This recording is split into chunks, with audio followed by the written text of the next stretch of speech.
Hallelujah. सभी को जय मसीह की। मैं अमरीक जॉय आज एक बार फिर प्रभु पिता का धन्यवाद करता हूं कि प्रभु पिता ने समय दिया कि परमेश्वर के वचन आपके साथ बांट सकूं। आप मेरे इस चैनल को सब्सक्राइब कर लो, साथ में जो बेल आइकन है उसको टच कर लेना ताकि आने वाले वीडियो का नोटिफिकेशन, उसकी जानकारी आपको तुरंत मिलने पाए। और आप मेरे साथ इस वीडियो के अंत तक बने रहें। पसंद है शेयर करें, कमेंट करें, लाइक करें। नहीं पसंद है तो कोई बात नहीं, आप डिसलाइक करना, लेकिन वीडियो को पूरा देखना और बाइबल से भी खुद वचन पढ़ना, उसके बाद फैसला करना। तो मैं प्रभु पिता का धन्यवाद करता हूँ जिस परमेश्वर ने मुझ पापी पर अपना बहुत बड़ा अनुग्रह किया। मुझ पापी पर प्रभु यीशु मसीह ने अपना प्रेम बहुत ज़्यादा, बहुत आयत से मुझ पर अपना प्रेम बरसा दिया। और सचमुच आज मैं प्रभु की स्तुति करता हूँ कि आज परमेश्वर ने एक बार फिर अपने वचन से हम सभी से वो कुछ बात करना चाहते हैं। और वो परमेश्वर जिन्होंने अपने इकलौते बेटे को मेरे पाप के लिए मरने के लिए दे दिया, और मैं पापी था, मैं पाप में था, तो प्रभु यीशु मसीह मुझे बचाने के लिए वो इस पृथ्वी के ऊपर आए। और प्रभु का धन्यवाद कि उन्होंने मुझ पापी पर अपना अनुग्रह किया। मेरे पापी पर प्रभु यीशु मसीह ने अपना अनुग्रह किया और मेरे लिए प्रभु यीशु मसीह मारे गए, गाड़े गए, और मुर्दों में से तीसरे दिन वो जिंदा हो गए। वो आज भी जिंदा हैं।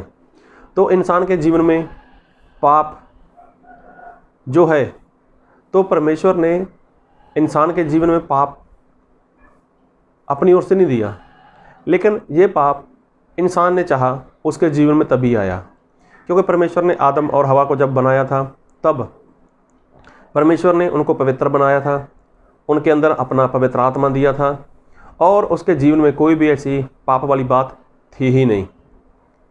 लेकिन प्रभु यीशु मसीह ने बोला, जब आदम और हवा को अदन वाटिका में रखा था, तब वहाँ पर बहुत से पेड़ थे, बहुत से फल थे। तो परमेश्वर ने यही बोला कि सभी का फल खाना, लेकिन वहाँ पर एक भले और बुरे का पेड़ है, उसका फल नहीं खाना।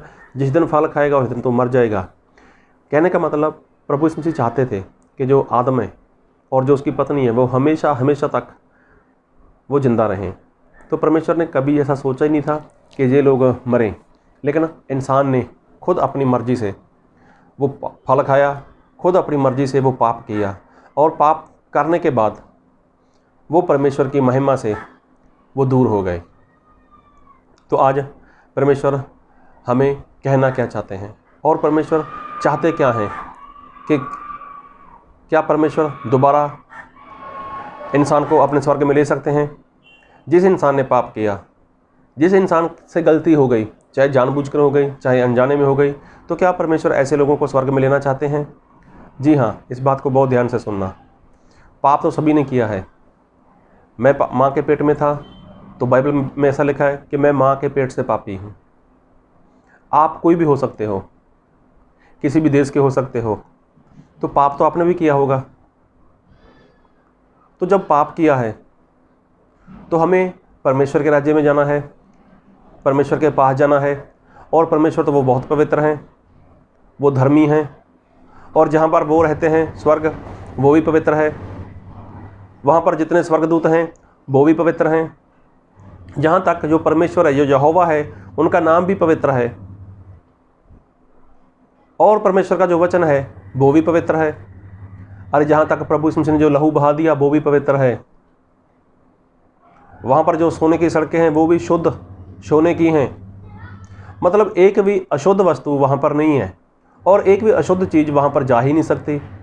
तो हमें जाना कैसे है? परमेश्वर के पास। अगर हम परमेश्वर के पास नहीं गए, हम स्वर्ग में नहीं गए, तो एक जगह है, वो है नरक। और नरक इतना भयानक है, इतना भयानक है कि उसमें कोई भी इंसान ठहर नहीं सकता। इसलिए हमें नरक से बचने के लिए हमें परमेश्वर के पास जाना है। तो क्या आप परमेश्वर के पास जाना चाहते हो? अगर परमेश्वर के पास जाना चाहते हो तो उसके लिए क्या करना होगा आपको? क्या कभी सोचा आपने? क्या आप किसी को गाड़ी दिला दो, किसी ज़रूरतमंद की आप ज़रूरत पूरी कर दो, किसी को रुपए पैसे की ज़रूरत, आप उसके रुपए पैसे की ज़रूरत पूरी कर दो? क्या ऐसा काम करने से आप परमेश्वर के राज्य में जा सकते हो? नहीं जा सकते, क्योंकि परमेश्वर पवित्र है। उनका जो आत्मा है वो भी पवित्र है, पवित्र आत्मा। तो हमें वहाँ पर जाना है, आपको वहाँ पर जाना है। तो उसके लिए हमें करना क्या है? और मैं एक वचन पढ़ूंगा आपके लिए, और वचन पढ़ूंगा मत्ती रचित सुसमाचार उसका 25 अध्याय उसके 34 वचन से।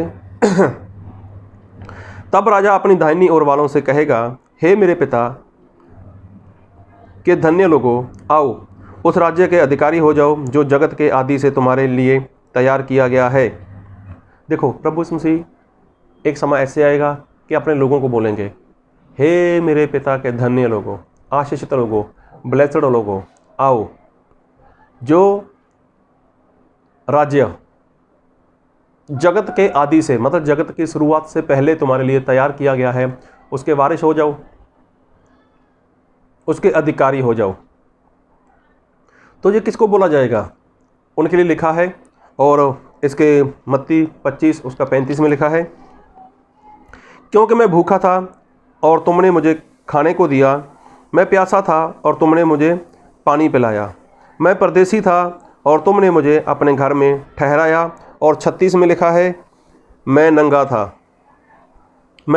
नंगा था और तुमने मुझे कपड़े पहनाए। देखो, मैं नंगा था, इसका मतलब अगर आप किसी को कपड़े पहनाओगे तो सीधी सी और स्पष्ट बात है, प्रभु यीशु मसीह के मुंह के शब्द हैं कि यदि कोई किसी नंगे को कपड़े पहनाएगा तो वो स्वर्ग में चला जाएगा। कितना आसान है स्वर्ग में जाना। स्वर्ग में जाना बहुत ही आसान है। आपको अपना घर छोड़कर जंगल में नहीं जाना, वहाँ पर एक टांग के ऊपर खड़े हो जाओ, वहाँ पर ऐसी भक्ति करो, या दोनों टांगे ऊपर उठा लो, सर नीचे कर लो, या उल्टे लटक जाओ। ऐसा कुछ नहीं करना आपको। लेकिन करना क्या है? जो नंगे हैं उनको कपड़े पहनाने हैं। अभी मत इस बात के ऊपर ध्यान देना, पहले वचन को सुनना। प्रभु यीशु मसीह के मुंह के शब्द हैं, क्या हैं? एक बार फिर पढ़ूंगा 36 वचन, मैं नंगा था और तुमने मुझे कपड़े पहनाए। देखो, मैं नंगा था, तूने मुझे कपड़े पहनाए। बात को बहुत ध्यान से सुनो और समझो।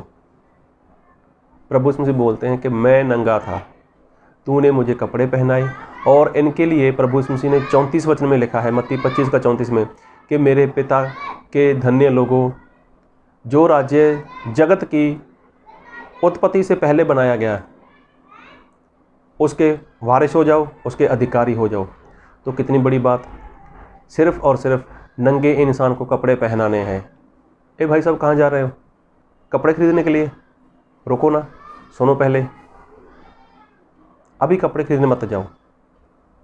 अभी ऐसा मत सोचो कि आपको कपड़े खरीद कर किसी को देने हैं। सुनो बात को ध्यान से। कपड़े आपको देने हैं, कपड़े आपको पहनाने हैं, तो उसके लिए बाजार में जाने की ज़रूरत नहीं है, किसी बड़े से शोरूम में जाने की ज़रूरत नहीं है, किसी भी मतलब ऐसे गरीब इंसान के ऊपर, झोपड़पट्टी में रहने वाले लोगों को ही कपड़े दो, तो इससे आप स्वर्ग में नहीं जाने वाले। कपड़े हैं क्या, और इंसान को कपड़े की ज़रूरत कब पड़ी? तो बाइबल में पढ़कर देखना, उत्पत्ति जब परमेश्वर ने आदम और हवा को बनाया था, तब उनको परमेश्वर ने कपड़े नहीं दिए थे, वो नंगे थे। लेकिन जब आदम और हवा ने पाप किया, पाप करने के बाद जब आदम और हवा ने देखा हम तो नंगे हैं, तो उन्होंने खुद की मर्जी से खुद के लिए कपड़े बनाए। कपड़े मतलब कुछ पत्ते लिए अंजीर के, उनको इकट्ठा किया, उनको जोड़ दिया होगा, कुछ भी कैसे भी किया होगा उन लोगों ने, अपने बदन को ढांप लिया उन लोगों ने। लेकिन तब परमेश्वर वहाँ पर आए, अभी ये लोग छुप चुके थे। तब जाकर परमेश्वर ने जब बात की, उसके बाद परमेश्वर ने उनको चमड़े के कपड़े दिए, चमड़े के वस्त्र दिए। अभी देखो, कपड़े देते कौन है? वो परमेश्वर। परमेश्वर कपड़े देते हैं। और कपड़े क्यों दिए परमेश्वर ने? और पाप होने के बाद परमेश्वर ने कपड़े दिए। जब तक वो धर्मी थे, जब तक उनके अंदर पाप नहीं था, तो उनको कपड़े की ज़रूरत नहीं थी। लेकिन पाप हुआ, उसके बाद कपड़े परमेश्वर ने दिए, उनका नंगापन ढांप दिया।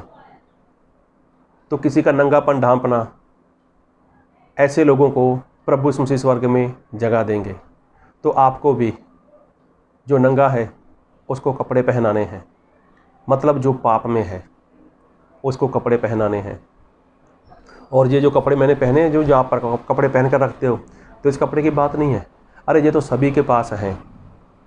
किसी के पास ब्रांडेड हैं, किसी के पास सिंपल से हैं, किसी के पास बहुत महंगे हैं, किसी के पास बहुत सस्ते हैं। ये सिर्फ और सिर्फ अपना बदन ढांपने के लिए। तो ऐसे कपड़े की बात परमेश्वर नहीं करते। तो कपड़े हैं क्या, उसके बारे में हम थोड़ा वचन से देखेंगे। और मैं आपके लिए वचन पढ़ूंगा, उस वचन को बहुत ध्यान से सुनना। और मैं पढ़ूंगा आपके लिए प्रकाशित वाक्य उसका 3 अध्याय, उसके 17 वचन और 18 वचन। तू कहता है कि मैं धनी हूँ और धनवान हो गया हूँ और मुझे किसी वस्तु की घटी नहीं, और जय नहीं जानता कि तू अभागा और तुच्छ और कंगाल और अंधा और नंगा है। इसलिए मैं तुझे सम्मति देता हूँ कि आग में ताया हुआ सोना मुझसे मोल ले कि तू धनी हो जाए, और श्वेत वस्त्र ले ले कि पहनकर तुझे अपने नंगेपन की लज्जा ना हो, और अपनी आँखों में लगाने के लिए सुरमा ले ले कि तू देखने लगे। अभी देखो प्रभु इसमें बोलते हैं मुझसे कपड़े ले ले, क्योंकि तेरा नंगापन वो दिखाई ना दे। तो कपड़े वो तो प्रभु यीशु देते हैं। आप बाज़ार जाने वाले थे कपड़े लेने के लिए, या बाज़ार जाकर लोगों के लिए कपड़े लेकर आते हो, तो इससे क्या लगेगा आपको?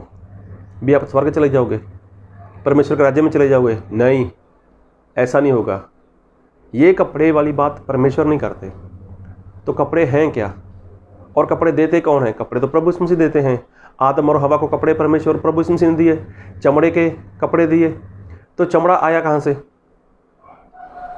उसके लिए वहाँ पर कोई पशु था जिसको काट दिया गया होगा, कोई मेमना होगा। और अगर नए नेम में देखते हैं तो वो नए नेम में तो मेमना प्रभु यीशु मसीह है।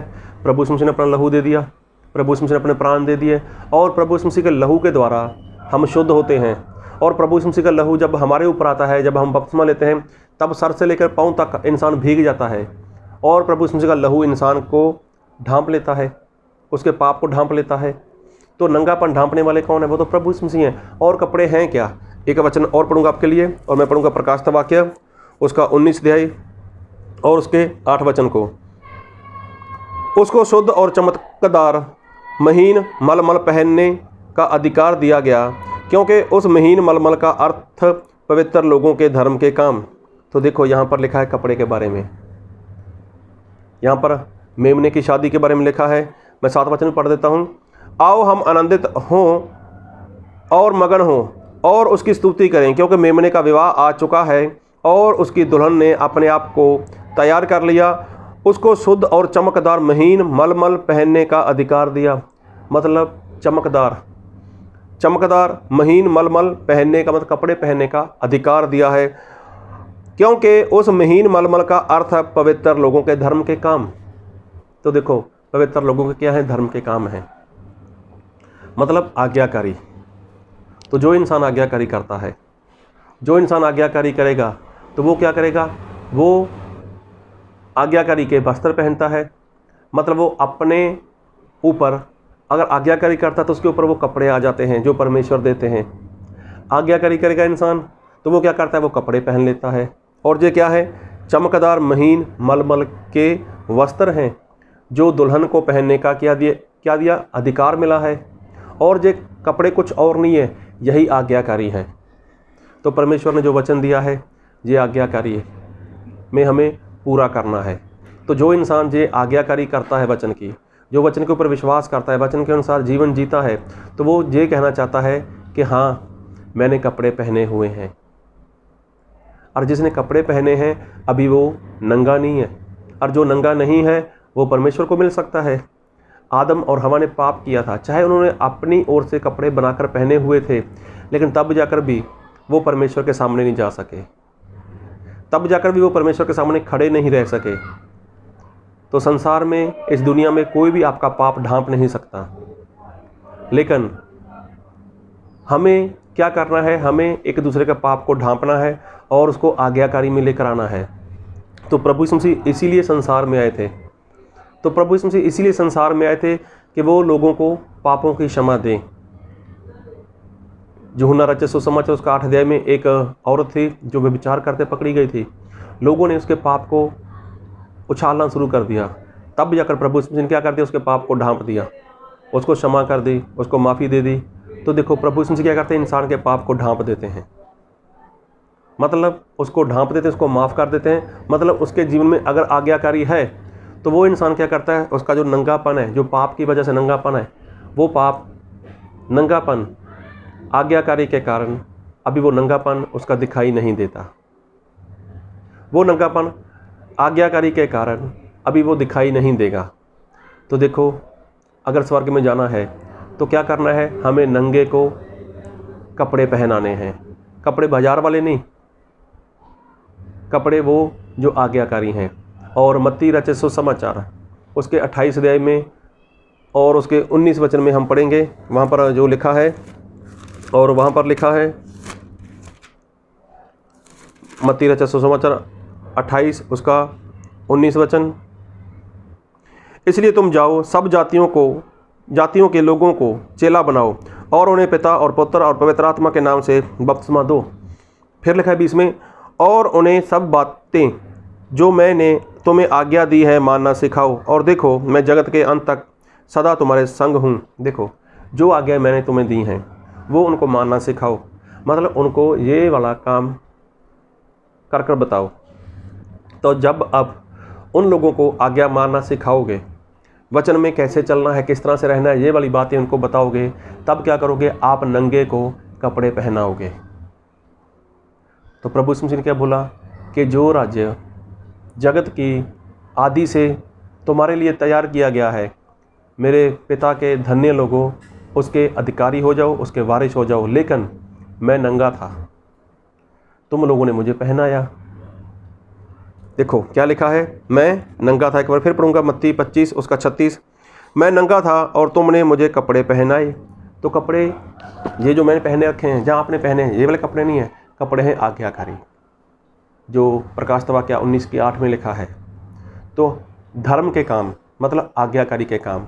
तो हमें क्या करना है, लोगों को पाप से बाहर निकाल कर उनको क्या करना है, परमेश्वर के राज्य के लिए तैयार करना है। और तैयार वही होगा जो परमेश्वर के वचन की आज्ञाकारी करेगा।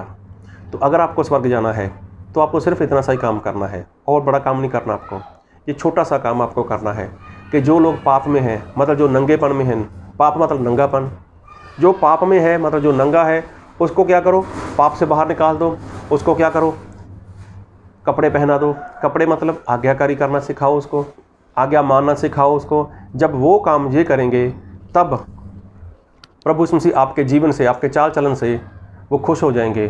तब जाकर प्रभु यीशु मसीह आपको बोलेंगे, हे मेरे पिता के धन्य लोगों, आओ, जो राज्य जगत की आदि से मतलब जगत की उत्पत्ति से तुम्हारे लिए तैयार किया गया है, उसके वारिस हो जाओ, उसके अधिकारी हो जाओ।